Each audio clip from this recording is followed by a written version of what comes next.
अस्सलाम वालेकुम स्टूडेंट्स, आज हम एक्सरसाइज 6.3 का क्वेश्चन नंबर 10 स्टार्ट करेंगे। 10th क्वेश्चन में हमें एक टेबल गिवन है जिसमें क्लासेस और फ्रीक्वेंसीज गिवन है और हमें इसके साथ 4 पार्ट्स दिए हुए हैं जिसमें हमें बारी बारी जो चीज़ें हैं वो फाइंड आउट करनी है। तो फर्स्ट 2 पार्ट्स जो हैं वो हम एक ग्राफ से शो करेंगे, इसी तरह थर्ड और फोर्थ पार्ट जो है वो हम सेकेंड ग्राफ के साथ शो करेंगे। तो इसमें हमें क्या चीज़ सबसे पहले ड्रॉ करनी है, फ्रीक्वेंसी पॉलीगॉन, और उस फ्रीक्वेंसी पॉलीगॉन से हमें मोड निकालना है। तो हम देख लेते हैं कि फ्रीक्वेंसी पॉलीगॉन हम किन वैल्यूज़ के अगेंस्ट प्लॉट करते हैं। वाई एक्सिस पे हम लोग लेते हैं फ्रीक्वेंसीज जो कि हमें गिवन है, और एक्स एक्सिस पे लेते हैं हम लोग क्लास मार्क्स या फिर मिड पॉइंट्स। तो इसके लिए हमें जो क्लास मार्क्स हैं या मिड पॉइंट्स हैं या एक्स, वो हमें फाइंड आउट करना है। तो उसके लिए हम लोग एक कॉलम ऐड कर लेंगे एक्स का।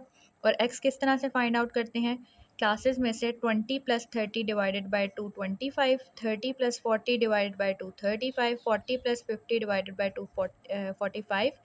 तो इस तरह से हम लोग एक्स की वैल्यूज़ जो हैं वो फाइंड आउट कर लेंगे और ग्राफ प्लॉट करेंगे फ्रीक्वेंसी और एक्स के बीच में। अब फ्रीक्वेंसी पॉलीगॉन हमने ड्रॉ करना है, तो जो वाई एक्सिस है उस पर हमने फ्रीक्वेंसीज़ ले ली हैं। तो फ्रीक्वेंसी जो है हमारे पास हाईएस्ट 26 थी। तो यहाँ पर हमने 4 के इंटरवल्स के साथ जो है वाई एक्सिस पे वैल्यूज़ ले ली। तो ये 28 तक, 4 से लेकर 28 तक हमने वाई एक्सिस पे वैल्यूज़ ले ली। इसी तरह जो एक्स एक्सिस में हमने क्लास मार्क्स शो करने हैं, क्लास मार्क्स हमारे पास क्या आए थे 25 से लेकर 75 तक, वो हमने यहाँ पर शो कर देने 25 से लेकर 75 तक। तो फर्स्ट में हम लोग देखेंगे सबसे पहले जो हमारे पास वैल्यू थी that is frequency 3 and x 25। तो इसको हम लोग जो 25 के ऊपर फ्रीक्वेंसी 3 यहाँ पर मार्क कर लेंगे। इसी तरह नेक्स्ट हमारे पास 35 पे फ्रीक्वेंसी क्या थी 14, तो 35 पे 14, 45 पे 26। यहाँ से हमने y की वैल्यूज़ देखते जाना है, 26 यहाँ पर। इसी तरह 55 पे 15, मतलब 55 के ऊपर हमने जाना है और यहाँ से 15 देखते हैं, 15 यहाँ पर आ रहा है तो ये पॉइंट इधर शो कर देंगे। इसी तरह 65 पे है 9, तो 9 यहाँ पर है, ये 65, तो यहाँ से हम ऊपर जाएंगे 9 तक। नेक्स्ट 75 के ऊपर 75 पे हमारे पास है 8, तो 8 यहाँ पर, ये पॉइंट्स हमने मार्क कर लेने और इनको आपस में जॉइन करने से हमारे पास फ्रीक्वेंसी पॉलीगॉन ड्रॉ होगा। और फ्रीक्वेंसी पॉलीगॉन के आपने जो दोनों जो एंड पॉइंट्स हैं उनको नीचे एक्स एक्सिस के साथ जॉइन कर देना, क्योंकि ये हमारे पास एक क्लोज्ड फिगर बनती है। तो दोनों साइड से हमने इसको एक्स के साथ जॉइन कर दिया, इस साइड से भी इस साइड से भी। तो ये हमारे पास फ्रीक्वेंसी पॉलीगॉन बन जाता है। इसी तरह सेकंड जो पार्ट था इसमें पूछा हुआ था estimate mode from frequency polygon. Frequency polygon में से हमने मोड बताना है कि क्या होगा। मोड जिस तरह हमने पीछे भी फाइंड आउट किया था, मोड वो वाली वैल्यू होती है जिसकी फ्रीक्वेंसी सबसे ज़्यादा हो, जो सबसे ज़्यादा बार अपीयर हुई हो डाटा में। तो यहाँ पर फ्रीक्वेंसी सबसे ज़्यादा हमारे पास क्या थी 26 थी, और 26 फ्रीक्वेंसी के लिए एक्स की क्या वैल्यू थी 45। तो मोड हमारे पास आ जाएगा 45। अब इसका जो नेक्स्ट पार्ट है उसमें हमें कम्युलेटिव फ्रीक्वेंसी पॉलीगॉन ड्रॉ करना है। तो उसके लिए हम यहाँ पर ही कम्युलेटिव फ्रीक्वेंसीज़ भी फाइंड आउट कर लेंगे। कम्युलेटिव फ्रीक्वेंसीज़ किस तरह से फाइंड आउट करते हैं, फ्रीक्वेंसीज़ को हम लोग साथ साथ में ऐड करते रहते हैं। जैसे फर्स्ट वाली 3 ही रहेगी, नेक्स्ट फ्रीक्वेंसी के लिए 3 + 14 दैट इज़ 17। तो उससे नेक्स्ट जो है 17 में 26 ऐड करना है तो 43, देन 43 में 15 ऐड करने से 58, 58 में 9 ऐड करेंगे तो 67, 67 में 8 ऐड करेंगे 75। तो कम्युलेटिव फ्रीक्वेंसीज़ हम लोगों ने इस तरह से कैलकुलेट कर लेनी है, और इन फ्रीक्वेंसीज़ को यूज़ करते हुए अब हम कम्युलेटिव फ्रीक्वेंसी पॉलीगॉन ड्रॉ करेंगे।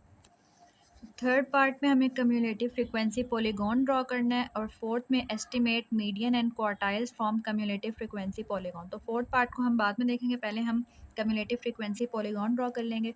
अब ये किस किस के बीच में ड्रॉ होता है, हमें वाई एक्सिस पे कम्युलेटिव फ्रीक्वेंसी लेनी है और एक्स एक्सिस पे हम लोग लेते हैं क्लासेस। जो हमारे पास क्लास इंटरवल्स थे 20 से 30 तक, देन 30 to 40, तो 80 तक हमारे पास जो इंटरवल्स गिवन थे 20 से लेकर 80 तक, वो हमने एक्स एक्सिस पर शो कर दिया। और इसी तरह जो वाई एक्सिस हैं उसमें हमने कम्युलेटिव फ्रीक्वेंसीज ले ली हैं 12 से लेकर 72 तक। जो सबसे पहला इंटरवल था 20 to 30, इसमें कम्युलेटिव फ्रीक्वेंसी थी 3।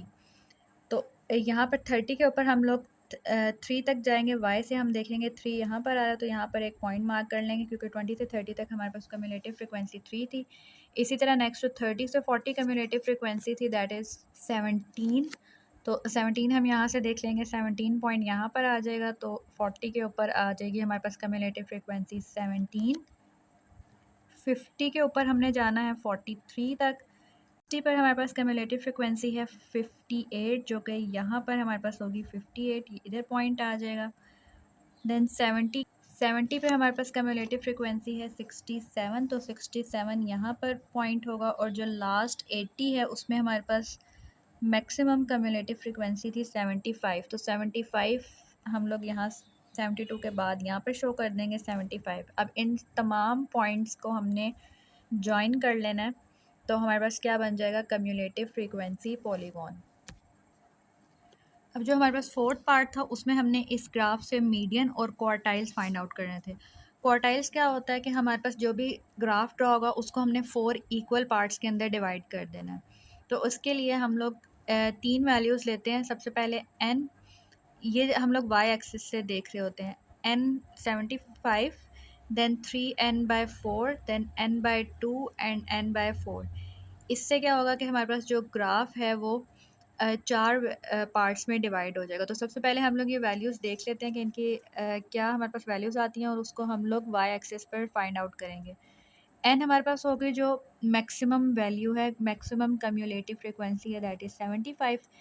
इसी तरह 3n/4 जो ग्राफ को 1/3 पार्ट में डिवाइड करेगा, दैट इज़ 56.25, जिसमें n हमने 75 रखना है।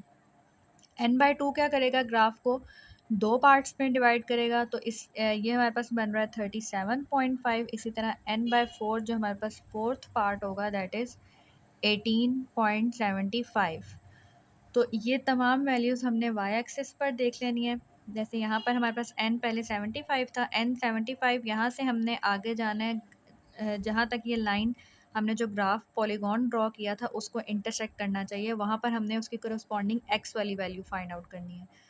तो यहाँ पे जब हम n 75 से जाते हैं तो हमारे पास इसकी करस्पॉन्डिंग जो x की वैल्यू आती है दैट इज़ 80।